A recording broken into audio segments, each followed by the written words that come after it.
Hey everybody, and welcome back to video 3 of this 4-part video series on how to buy a home for $100 down even when the bank says no. So in the first video, just to recap the first couple of videos, the first one we talked about financing. How are you going to finance these homes?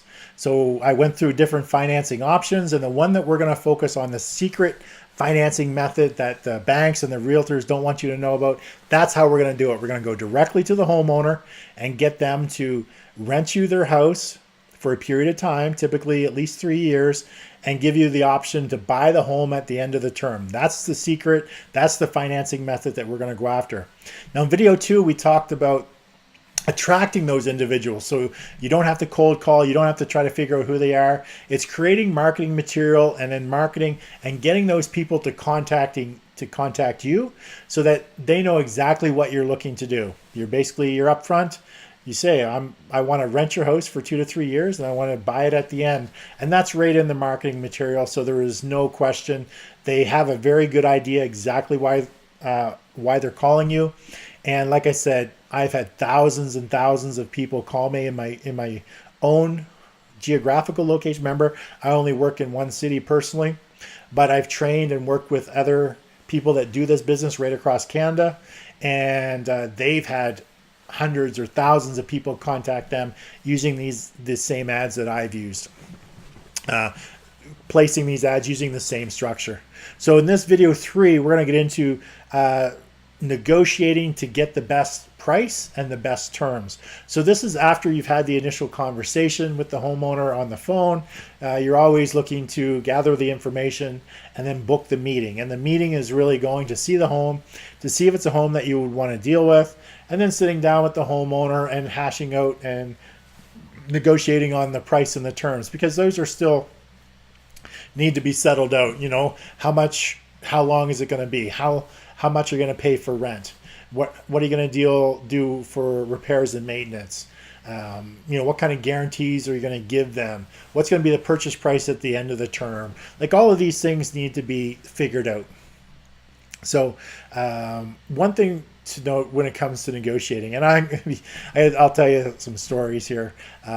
When I first started back in 2000, I remember I'm an introvert, shy, but I have confidence in my knowledge, in what I know. So, homeowners, I was doing my marketing. The homeowners were calling me constantly. So I'd start meeting homeowners, and I could not negotiate my way out of a wet paper bag. Like, I am not a good negotiator at all. But I knew for my business, I had points. If your home would rent for this, I had to get it to rent it for this. I couldn't rent it for any more than this number. And if your home was worth this much, I had to be able to buy it for this much, and I couldn't go higher, because remember, I'm the middleman. It's a different story for you because you're the end user. You have a little bit more flexibility on how much you can pay for rent or how much you can buy the home for, as long as it's logical. But remember, when I was doing this, I'm doing this, and I'm the middleman. So I'm dealing with the homeowner, and then I have you on the other side, the tenant buyer wanting to come into one of my rent-owns. I need to make sure there's enough there for me to make a living, for me to actually make sense. Now, if you cut me out of the equation, that $40,000 to $60,000 goes away. It's just like putting $40,000 to $60,000 in your pocket, because you're cutting me out of the equation. So you're negotiating, and your price points may be a little bit different than what I was. That's why I'd meet a lot of homeowners, but not be able to get, that many homes. And honestly, I only wanted one home a month anyway. I couldn't deal with many more because of the guarantees that I'd offer these homeowners. So I never wanted to deal with more than one a month. But I would continuously meet with homeowners and work on setting up the arrangements. So when it comes to negotiating, I'm not very good. And I can still remember one of my first negotiations with a gentleman on his home. And so I got I was trained, and my trainer is a master negotiator. So he just knows his stuff. He actually gets hired by other people who they pay him to negotiate for him. So I remember going with my clipboard, my piece of paper, and So we start to talk about the rental and the price of the home, and I'm like writing these numbers down. It's like, oh yeah, if you were to rent your home here, and then but you have vacancy, but you would have vacancies, and it would, every time somebody leaves, you got to, fix the place up, and then you got to pay for, utilities and that when it's vacant. And I'm like writing all these numbers down, trying to do math, like, and trying to remember what I'm supposed to say, because, I'm just starting doing this. It's like, there's like a blank sheet of paper, and I'm trying to remember what I'm supposed to say. And I'm like going through this, and it's like, I'm thinking to myself, oh my God, I am terrible at negotiating. But I ended up getting like a couple of those properties. I ended up getting that property, even though I was terrible at the negotiating. Obviously, just to show you that the homeowner's pain was much higher than my much higher than my than like my terrible negotiating skills. Even though I was terrible at like fumbling my way through it, his pain for that house was so high that he was willing to take whatever I said. Anyway, so even though I was terrible at negotiating and terrible, like just coming, like for trying to figure this out at the beginning, it's like, we end up doing a deal because his pain was so high. And you're going to end up finding that too. Some of these that you'll go to, you'll end up meeting with some homeowners, and their pain is going to be so high that it doesn't matter what you say, is like, they're just going to agree to it anyway. So, when it comes to negotiating, knowledge really is power. Remember, in the last video I talked, you had 2 ears, 1 mouth. Listen more than you talk. Ask good questions. Find out what their pain is, why they are interested in doing this. What is it that is causing them to do this? Why don't they do the traditional just sell it? Why don't they just sell it today and be done with it? Why don't they just rent it out themselves, be a landlord, and then like sell it in the future? Like, ask those questions and listen to what they have to say, because that knowledge is very powerful, and you can utilize that when it comes to negotiating. So, after a few of those terrible negotiating, I'm very much a systems person. Companies hire me to come in and build systems for them, put systems in place, and to streamline their operations. And that's what I've done for actually my businesses as well. So after a couple of those failed attempts, I say, I can't remember all this stuff. I'm trying to focus on saying the right words, asking the right questions. What are they saying? And then like all this stuff I'm trying to remember. It's like, I need a template or a format in place that I can just like see it and just ask them the question and just fill in the blank. I don't need to try to remember all these things. I just have to have them on a sheet.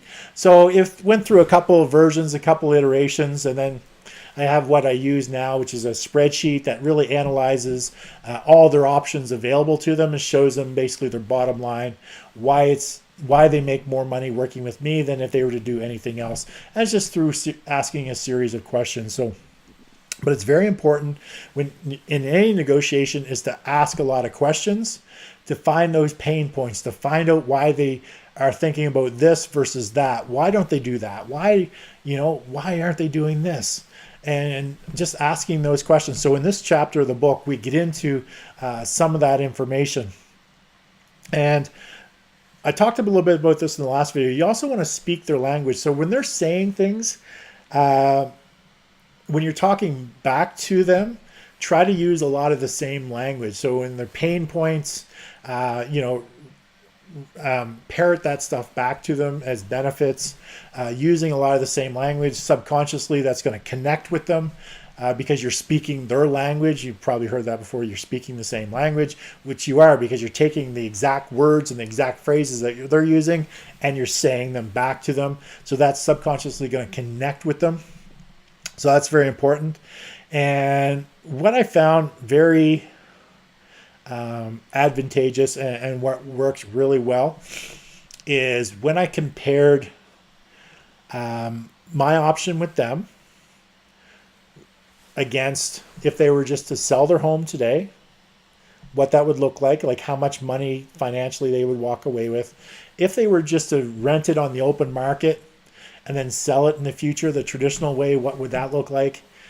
And then if they were to rent it to me, and then sell it to me in the future, what would that look like financially?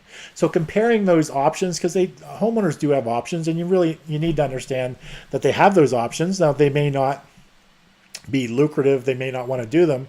Like selling today, if you've got a huge payout penalty, you're going to lose all your down payment. Maybe you're not even going to get enough to pay out the balance of the mortgage and the penalties. Obviously, that's not an option that anyone's going to want to take. But when you put it on paper and you show that they're going to lose $10,000, when they see that they're going to lose $10,000, like, yeah, that's like, I don't want to lose $10,000. And then if they just do the traditional rental and then put it up in the open market, and you start factoring in all those traditional rental expenses people have as landlords, such as vacancies are huge, repairs and maintenance. When it's empty, you still have to pay for all the utilities, and you have to do the snow removal, and you have the fix-up costs. And if you have a property manager, you have to pay 10% of the rent. And then when you go to sell it 3 years later, well, once your tenant finally moves out, then you have to get it show ready, which means typically you need to paint the entire place. You need to do some fix-ups. There's a $10,000 to $15,000 price tag right there. Then you're going to use a realtor, and that's going to be, depending on your price, it's usually 7%, 7% of the first 100,000, 3% of the remaining. So that could easily be a $10,000 to $20,000 price tag there. Then you got some negotiations. So what they think they're going to sell it for is not what they actually put in their pocket. So when you show them that on paper, it becomes very effective. And then you show them what your solution is and how much they're going to make there. So in this negotiation, it's really important to not only negotiate on the price, the terms, the what you're going to rent it for, what you're going to buy it for, and what the terms are going to be. So what I ended up doing is actually the terms I made non-negotiable. So I just made it my business. Like, here's my business model.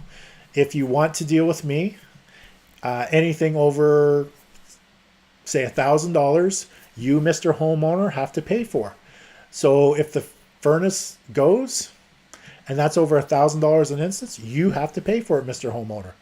If it's under $1,000, and this is one of the benefits why they work with me, is anything under $1,000 I deal with. So if the washer were to go, typically it's under $1,000, I pay for it. If the fridge were to go, I'd pay for it. So I set my terms. Then you want to set your own terms too, and you put your own limits. You may want to say $500, whatever it is, but you set your own terms, right? And so these terms didn't fluctuate for me.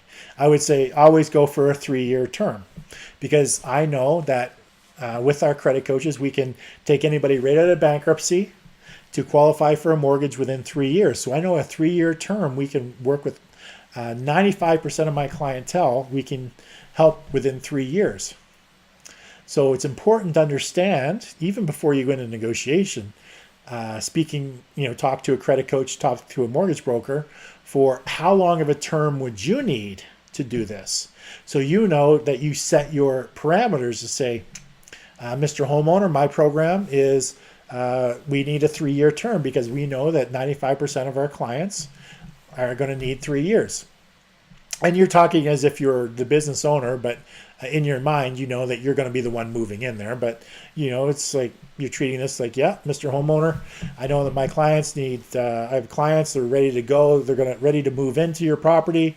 They need a 3-year term to be able to get in a position to qualify for the mortgage. So they're all set to go.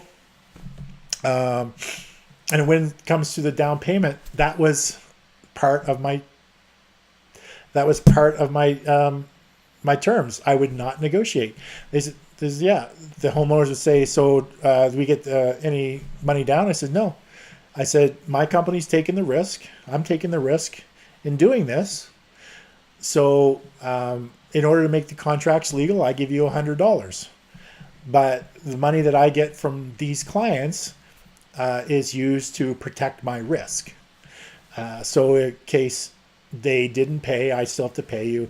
I had these guarantees that enabled me to communicate that that's all they get is $100. It was just part of the term.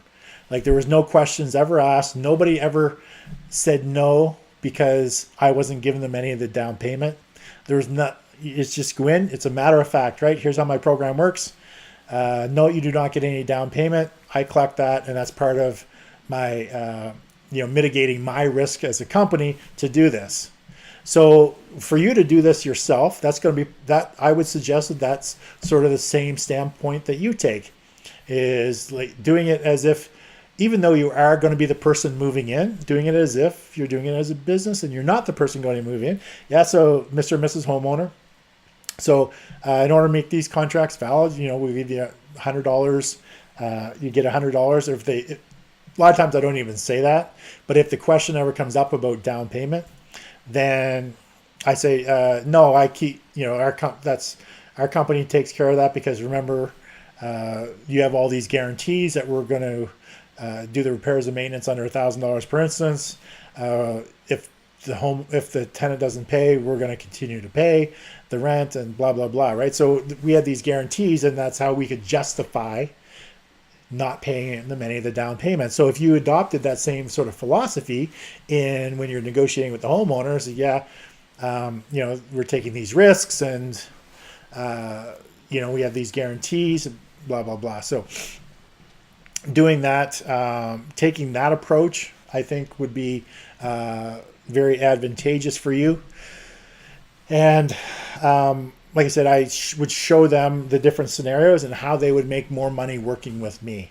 Even though they're renting it to me for less than they would get on the open market, even though they're selling it to me for less than they would sell it in the open market, because I'm reducing their expenses, they also get the benefit of mortgage pay down. Because of all of that, they're going to make more money working with me than they would on their own.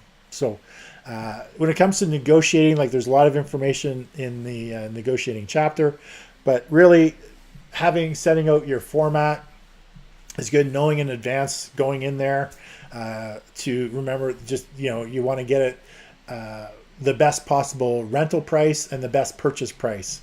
So my rule of thumb was always, I want to get it rented for at least $200 a month cheaper than what rent would be. And I never wanted to pay more than what the actual price of the home would be today. So not what they would list it for, but if I got a realtor and we get the comparative market analysis and what that home was actually worth on the open market today, I never wanted to pay more than that. So I actually wanted to get it below that if I could. But those were my lines in the sand. That's what I drew as my lines in the sand. So if the open market rent was $2,000, means that I'm going to rent it for $1,800. That was just my line in the sand. If the homeowner wanted more than $1,800, it's sorry, I can't do this because it just doesn't make sense for my business. I need that, because you're getting all these guarantees. I need that rent. You're not going to have to deal with vacancies. I'm dealing with the repairs. So all of that adds up. So you don't have to deal with that. So since you don't have to deal with that, it makes sense that you would rent it for a little bit less. Same with the purchase price. You don't have to pay commissions and you don't have to do the fix-up costs and all of that. So I want to get it at a cheaper price because you don't have to invest all that money afterwards. So really, it worked really well for me when I created those templates, like either a paper template or now it's like an Excel where I just plug in the numbers and it becomes less of a negotiation. It's just me asking questions. They provide me with numbers. I just plug them in and then it tells me exactly what my, what they're going to get. And I just show them. It's like, if you sell it today, you're going to lose this. If you rent it, then sell it, you're going to lose this. And if you work with me, you're going to make this. So doesn't it make sense that, you would want to work with me? And so that's where the negotiation really begins. Like I said, I'm a terrible negotiator, but it's really about asking the right questions. For me, it was creating a little template, a little something that I could just follow through with them and just go through with them. And really, showing them that they can make more money working with me than they would if they did anything else. So I guess that's the video that we'll talk about today on Negotiating, like I said, you're negotiating for the best price and the best terms. And typically you want to know before you enter into any arrangement, and you know, pre-screen over the phone too. So the homeowner calls you and he's, because I've had these, I got $1 million, you know, my home's worth $1.5 million. Well, I don't have any clients that are looking for $1.5 million home right now. So knowing how much you would qualify for based on your income and your debt service, knowing how many years you need to fix your situation, your credit, or build up the down payment, knowing those two factors will go a long way when those phone calls are coming in, so you can pre-screen.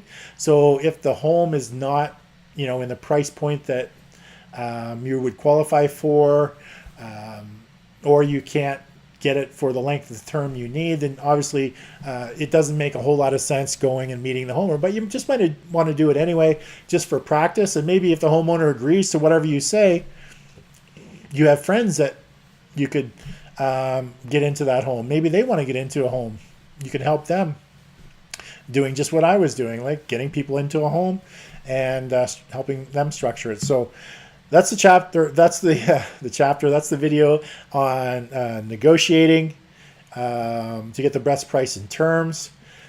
So in the next video, the final video, we're going to talk about closing the deal. So this is after you come to an agreement with the homeowner. Now it's time to close the deal, and what to do after you close the deal, and then moving forward over that 3-year time frame or whatever it is. What do you need to do to get yourself in the position that you're going to be able to buy the home at the end of the term? So remember, this is all about how you can get the home for $100 down, even when the banks say no. Financing, we're going right to the homeowner. Attracting, we're going to have those people contact us. Negotiating, you've got your lines in the sand. You know that you only want to pay this much rent. You only want to buy it for this much price. So you have that negotiation back and forth. You build that rapport at the beginning. When you're talking to the homeowner, you have general conversations. You listen a lot, talk less. You have an idea. You show them how they're going to make more money working with you. And so the next video we're going to get into is closing the deal.